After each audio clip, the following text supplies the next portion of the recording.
बुलढाणा जिल्हा परिषदेच्या टावरवर चढून भोसा येथील 2 तरुणांचे आंदोलन।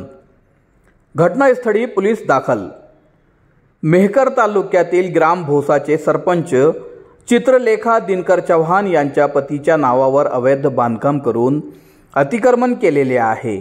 तसेच ग्रामपंचायत भोसामध्ये सरपंच यांनी मनमानी कारभार करून लाखो रुपयांचा भ्रष्टाचार केला। ऑगस्ट महिन्यात महत्त्वाची ग्रामसभा सुद्धा घेतली नाही असे गंभीर आरोप करत भोसा येथील संजय करवते आणि सचिन जाधव यांनी थेट बुलढाणा जिल्हा परिषद गाठून छत्रपती शिवाजी महाराज सभागृहाच्या टावरवर चढून आज 30 सप्टेंबर रोजी दुपारी 12 वाजेपासून शोले आंदोलन सुरू केले आहे।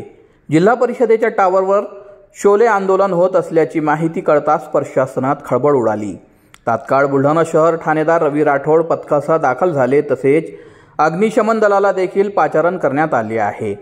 यावेळी मुख्य कार्यकारी अधिकारी गुलाबराव खरात यांनी देखील आंदोलनकर्त्यांना खाली उतरण्यासाठी विनंती केली, परंतु जोपर्यंत आमचे मागण्या पूर्ण होत नाही तोपर्यंत खाली उतरणार नाही अशी भूमिका दोन्ही तरुणांनी घेतली असून त्यांनी आपल्यासोबत एका बॉटलमध्ये ज्वलनशील पदार्थ सुद्धा आणले आहे। ऐका, माझी विनंती आहे, मी मुख्य कार्यकारी अधिकारी बोलतो। आपण खाली या लोकशाही मार्गाने आपण त्याचा तोडगा काढू। तुमच्या मागण्या 100% पूर्ण होण्याचा मी तुम्हाला शब्द देत आहे। आपल्या अनमोल जीवाचं तुम्ही अशा पद्धतीने वेठीस धरू नका। खाली आपल्याला कुटुंब पण आहे, कुटुंबाचा आपल्याला विचार करायचा। तुमच्या मागण्या होतील, पण आपल्या कुटुंबाचे पण लक्षात ठेवा। प्रशासनाचं तुम्हाला 100% सहकार्य राहील। मी स्वतः मुख्य कार्यकारी अधिकारी बोलतोय। आपण या 5 मिनिटं चर्चा करू, त्याच्यातून आपण मार्ग काढू। तुमच्या मागण्या पूर्ण करण्याचा आपण 100% प्रयत्न करू। कृपा करून खाली उतरा। विश्वास ठेवा, प्रशासनावर विश्वास ठेवा, कमीत कमी माझ्यावर विश्वास ठेवा।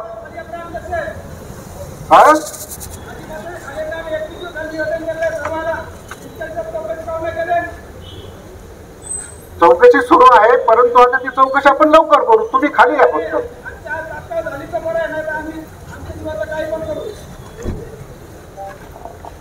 ठीक आहे, तुम्हाला माझं आश्वासन आहे, तुम्ही खाली या, 2 मिनिटाची चर्चा करा। तुम्हाला समाधान होत असेल तर बघा, नाहीतर लोकशाही मार्गाने तुम्हाला सगळे मार्ग खुले आहेत। परंतु शासनातर्फे तुम्हाला शब्द देतो की तुमच्या मागण्या आम्ही पूर्ण करू। जीवाला आपण त्रास देऊ नका, कुटुंबाचा विचार करा आणि मागण्या पूर्ण होत राहतील। आपल्या देशात, राज्यात, जिल्ह्यात अनेक प्रकारचे इश्यू आहेत, त्याच्यामुळे एकदमच आपण आपले जीवन उधार व्हायचं काही कारण नाही। कामं होत राहतील। आपल्या कुटुंबाचा विचार करा आणि आपण खाली या। माझ्याबरोबर चर्चा करा, आपण दोघं तिघच बसू। जास्त गर्दी मी करणार नाही, पण कृपा करून माझी विनंती, आपण खाली या। विश्वास ठेवा, विश्वास ठेवा। शेवटी विश्वासाने चालेल सगळं। विश्वास ठेवा, प्रशासनावर तुम्ही विश्वास ठेवा।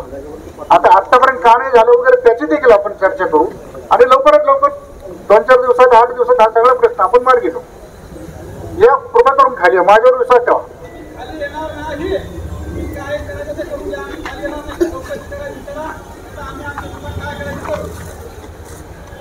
मग तुमची काय मागणी सांगा, तिथून तुमचं काय म्हणणं आहे? आपण आता तुम्ही म्हणता खालीच येणार नाही, थोडा याला वेळ तर लागेल, 1 दिवस लागेल, 1 तर दिवस लागेल का नाही? तर तेवढी 25-24 तासाची सुद्धा मदत नाही देणार का आपण?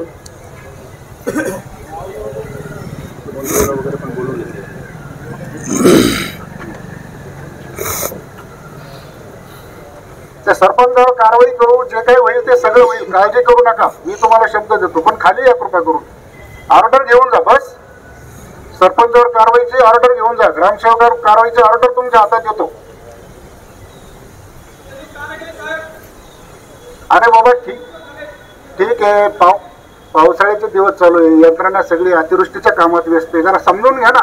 तुम्ही शेतकरी, मी सुद्धा शेतकऱ्याचा मुलगा आहे, मला सगळ्या समस्या कळतात। तुमची भावनाही मला पूर्णपणे कळते, परंतु अतिवृष्टीमध्ये आपली सर्व यंत्रणा, पंचनामे, मदत करणे या गोष्टीमध्ये व्यस्त होती। आज थोडासा पावसात आज खंड पडलेला दिसतोय, त्याच्यामुळे थोडं मोकळे झालेले आहेत लोक। आता इथून पुढे काम फास्ट होईल।